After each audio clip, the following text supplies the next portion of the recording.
स्वतःवर विश्वास ठेवणं किती गरजेचं आहे हे तुम्हाला या व्यक्तीच्या संपूर्ण आयुष्यावरून कळेल। ओप्रा विन्फ्रे जगातील पहिली महिला कृष्णवर्णीय बिलिनियर। जन्म 1954 मध्ये अतिशय गरीब कुटुंबामध्ये अमेरिका येथे झाला। लहानपणीच तिला हिंसा, लैंगिक अत्याचार या सगळ्या प्रवासातून जावं लागलं। कुटुंबातील आर्थिक परिस्थिती खराब असल्यामुळे कधी आजीकडे, कधी नातेवाईकांकडे, कधी आईकडे अशा पद्धतीने तिला भटकत राहावं लागलं। ती 14व्या वर्षीच गर्भवती राहिली आणि तिचं मूल जन्मतःच गेलं। या सर्व गोष्टीमुळे ती आतून खूप तुटली, पण ती संपली नाही।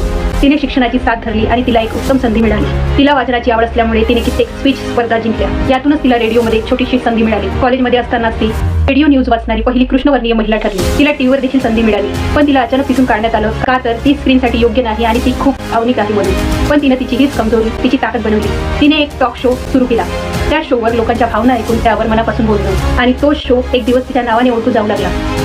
तो द ओप्रा विन्फ्रे शो बनला। 25 वर्ष हा शो लगातार चालला आणि जगातील सर्वात प्रभावी टॉक शो बनला। यातूनच पैसा कमवून ती जगातील पहिली कृष्णवर्णीय महिला बिलिनियर झाली। तिने लाखो लोकांच्या आयुष्याला दिशा देण्याचं कार्य केलं। तिने तिची वेदना लपवली नाही, तर त्याला योग्य आवाज दिला आणि ती जगभर तिच्या चांगल्या कार्यासाठी गाजली। ओप्रा विन्फ्रे या महिलेच्या आयुष्यात एवढे प्रॉब्लेम असताना देखील जर ही महिला काहीतरी करू शकते, तर तुम्ही का नाही? विचार करा।